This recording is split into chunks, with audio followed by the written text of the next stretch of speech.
Welcome to Think Diverse, a fresh and deep look at the issues surrounding diversity and inclusion.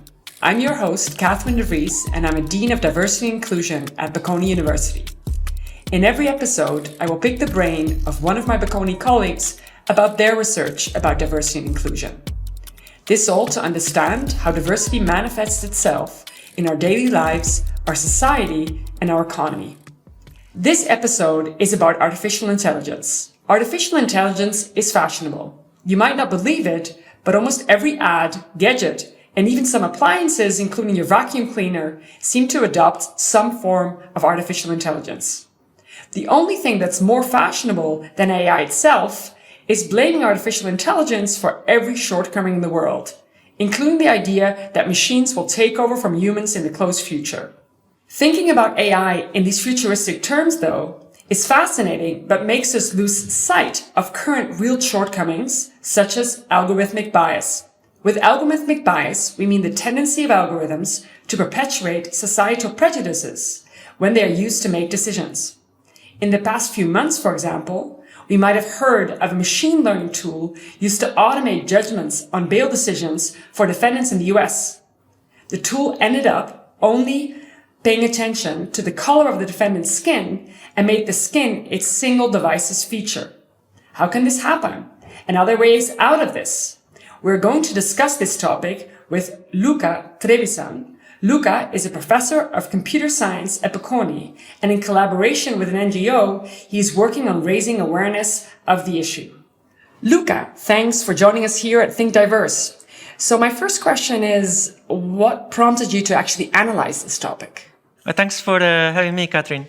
My work in computer science focuses on theoretical computer science, on the mathematical foundations of analyzing algorithms and their limitations. That's not directly related to issues of algorithmic bias, but my interest in that came from having a number of colleagues whose work is close to mine, becoming interested in that, and then telling me about their work. And as a member of a historically stigmatized community, I found this kind of direction particularly appealing. This was when I used to live and work in California. Then a couple of years ago, I moved to Milan to take this job at Bocconi. I got in contact with an NGO that works on LGBT issues, and with them we've been planning an awareness campaign on issues of bias and discrimination related to machine learning. Great.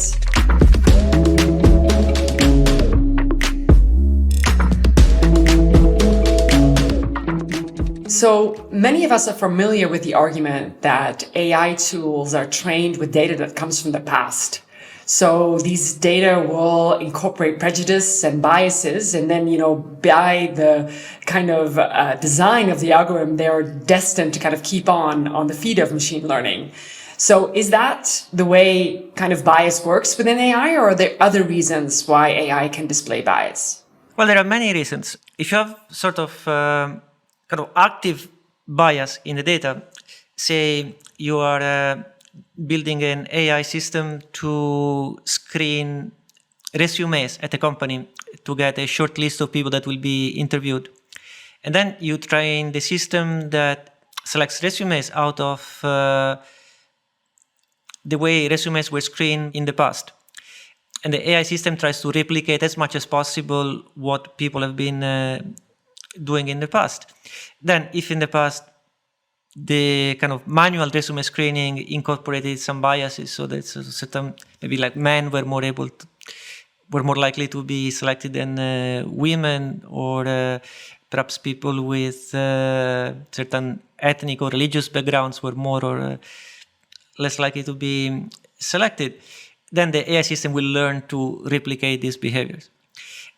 But there are also more subtle ways in which bias can seep into data and then be learned by the system.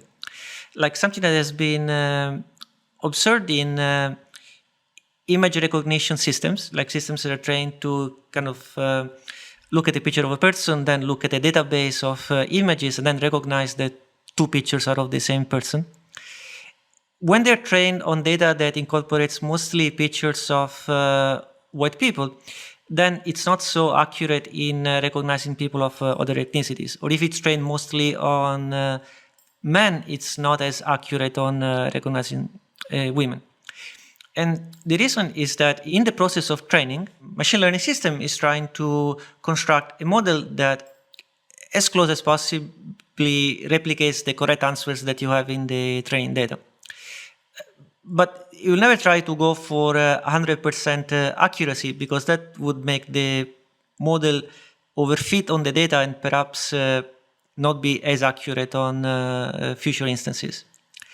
Now, if you have some kind of subset of the data, or perhaps some sub-community of people for which you really need to operate differently than from the rest, one way in which the system might optimize is to make a lot of mistakes on this sub-community be very accurate on the rest, and that would be still a system that works really well on the training data. But then when you deploy it in practice, it will discriminate effectively on this community. Even if the data is biased just in the way that certain sub-community are underrepresented, that can cause the machine learning system to make a disproportionate number of mistakes on them. And that's another way in which bias can come up. Yeah, so very clear. So there's kind of straightforward and more subtle ways in which artificial intelligence or AI can create bias. So could you share maybe a number or statistics with us that gives us a sense of kind of the magnitude or like a better insight into this phenomenon? Well, luckily, so far these instances of bias have been mostly observed in research prototypes that have not been deployed yet. So instead of a kind of number of cases in which one has detected serious problems, maybe I would prefer to talk about the rate of change. Like in the last couple of years, you have become familiar with the phenomenon of exponential growth, where you somehow see a few cases and then a few more, and it seems things are growing very slowly. Then all of a sudden it picks up, and then 1 week to the next, it's an emergency. And technology adoption also tends to display exponential growth. Some of you will have some new technology that first exists just in a small number of prototypes, then it's deployed in a few applications, then becomes cheaper and more adopted, then all of a sudden it's everywhere.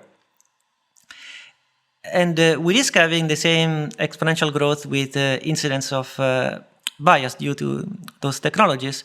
So what's important is that we really understand the problem and start coming up with solutions before those technologies are broadly deployed. And I would say now there is a lot of awareness in the AI research community about issues of bias and fairness. And there becomes to be a good number of potential solutions to those problems.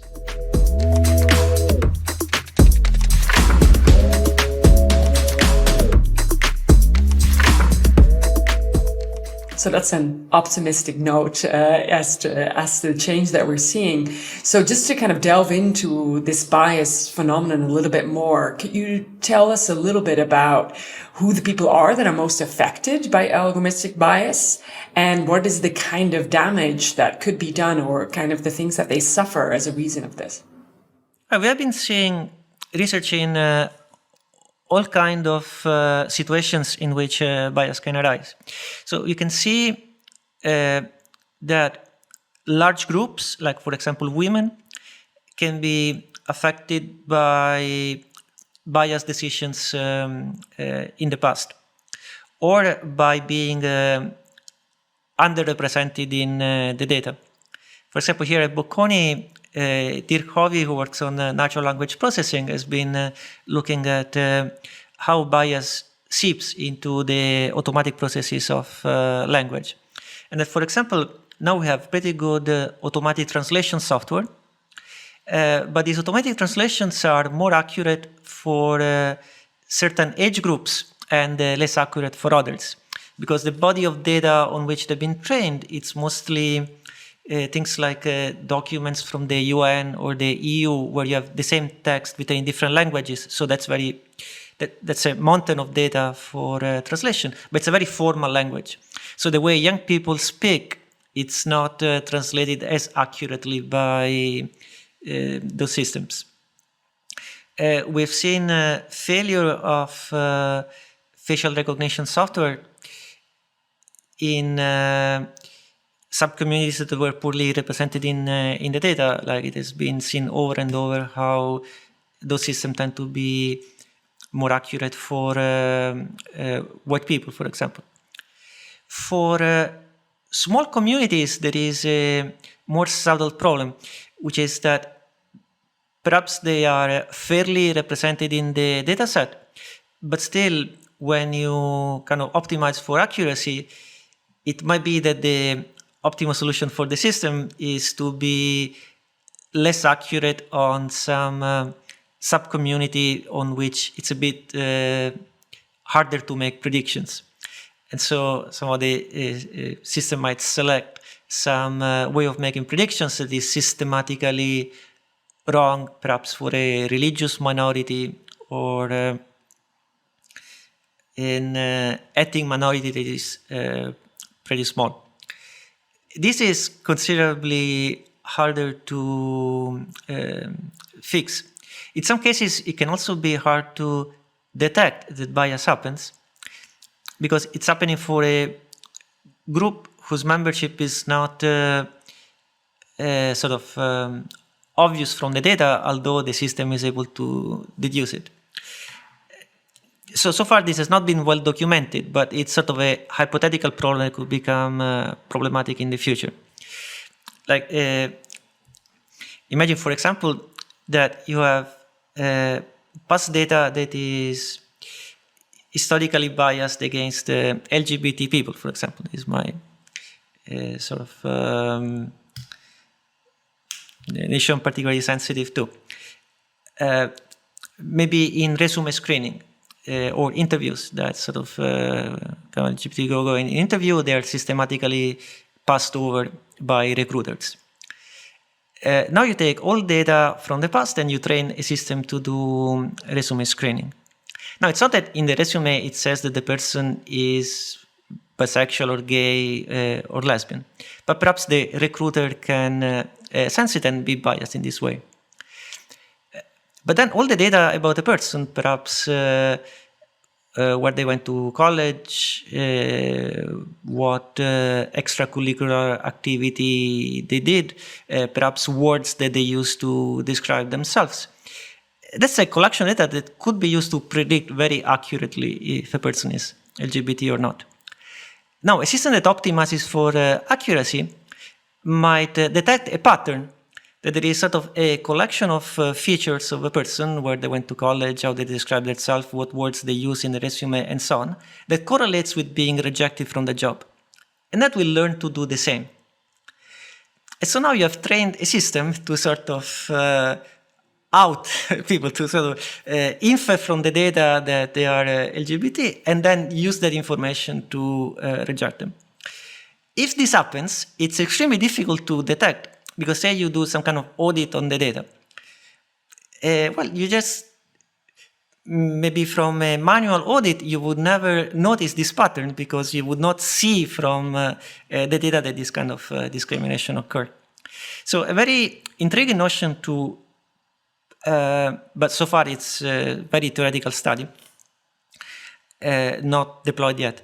But a possible approach to prevent discrimination about hidden groups is to have some notion of fairness, where you say that every group that is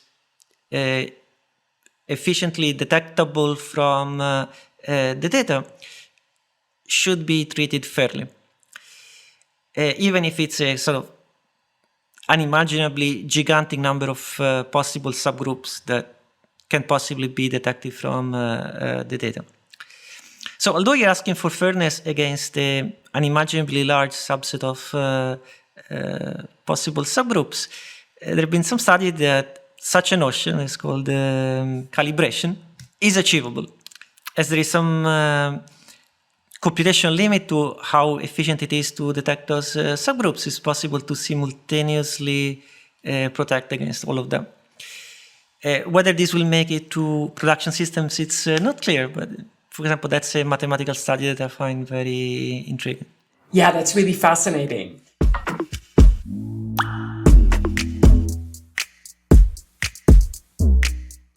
So now wanting to make it kind of a bit personal, I wanted to know in the kind of your academic journey into studying algorithmic bias, is there a person that you met that has made a lot of impact on you? Yeah, for example, there was Cynthia Dwork, who is now at Harvard, but for a while she was at Microsoft Research in Silicon Valley, and we were both living in San Francisco, and we talked a lot. And she comes from cryptography and computer security. She did pioneering work on data privacy. Even they're coming up with an extremely general notion of what it would mean for anonymized data to protect individual information. Then at some point, she thought it was really important to think at a high level of abstraction about fairness and bias in algorithmic decision making. So this follows the approach people tend to use in cryptography to think about what could possibly be the best outcome. Okay, what is a definition that if it's achieved, we are really absolutely safe?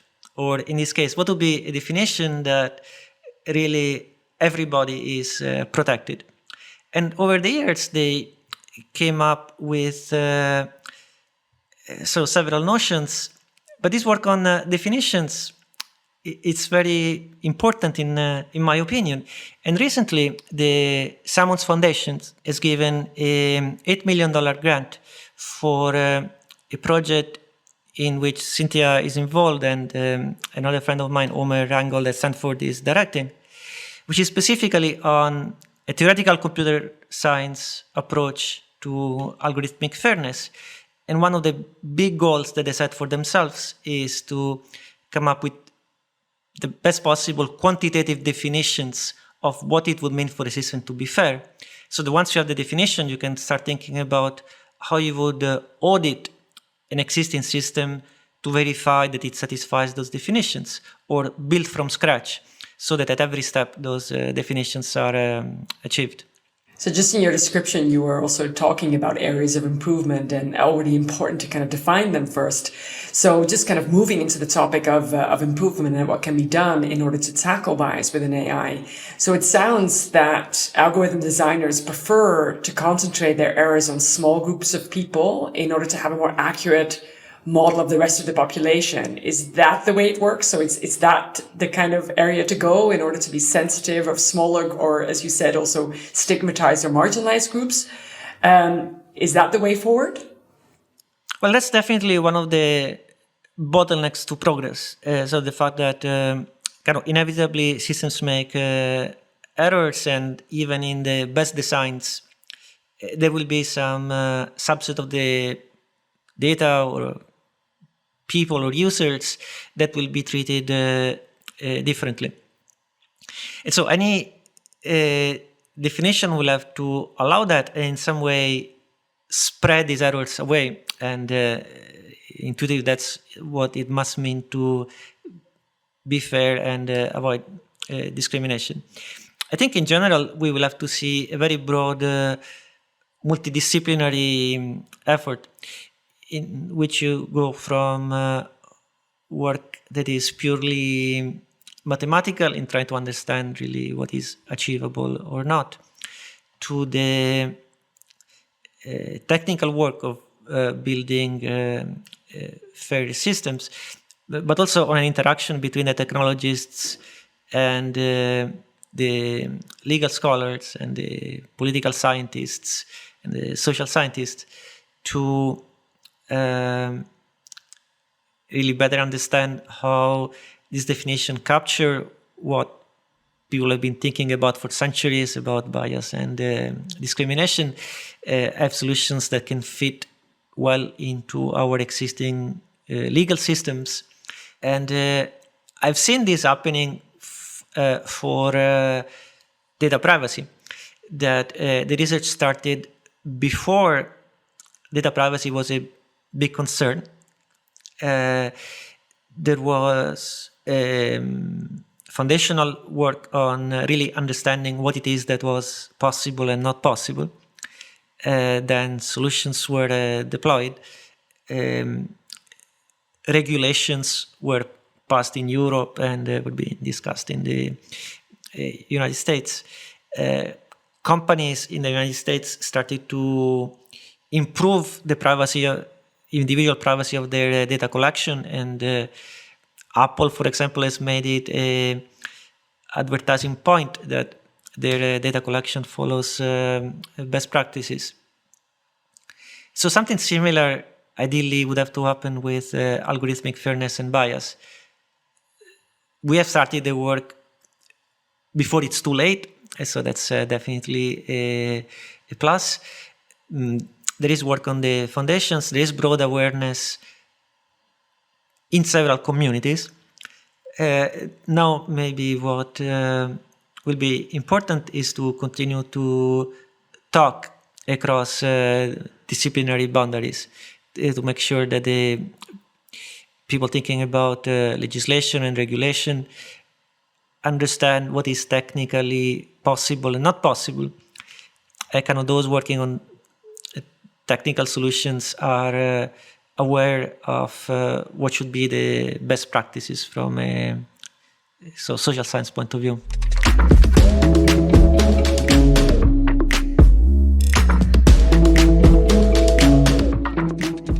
So you talked about the importance of kind of defining the problem, then getting a multidisciplinary perspective on how to solve the problem.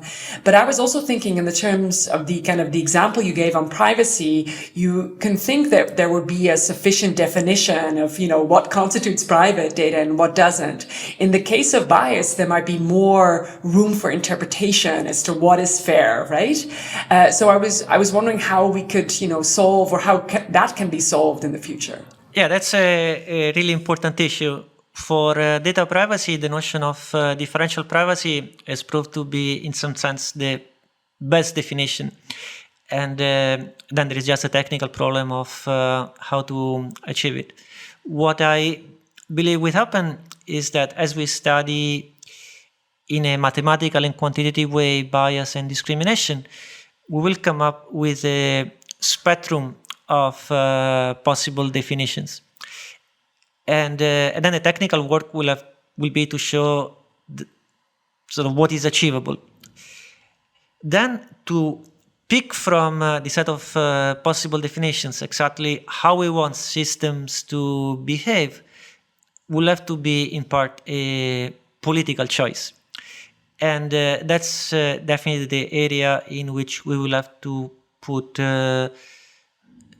political scientists, social scientists, and technologists together to agree on standards, but also have as much awareness in the general public as possible, so that if this is going to be a political choice, that it's as much a democratic choice as possible. So you've really outlined an important kind of new frontier, not just of research and multidisciplinary research, but also of kind of societal debate. So that's super fascinating. So Bocconi University's motto is knowledge that matters. So maybe, in closing, you would kind of say, in what way do you think your research matters? So personally, I choose what to work on because I find certain problems to be very foundational and to have some mystery that I want to unlock, and definitely mathematical beauty is how I select problems. But it seems that kind of when problems have this kind of mathematical purity, they always find a way into something that is broadly used. Great. Thank you so much, Luca, for taking the time. Thank you all for listening. This was Think Diverse, a podcast on diversity and inclusion from Bocconi University. To be notified about new episodes, subscribe to Think Diverse on Spotify, Apple Podcast, or Spreaker.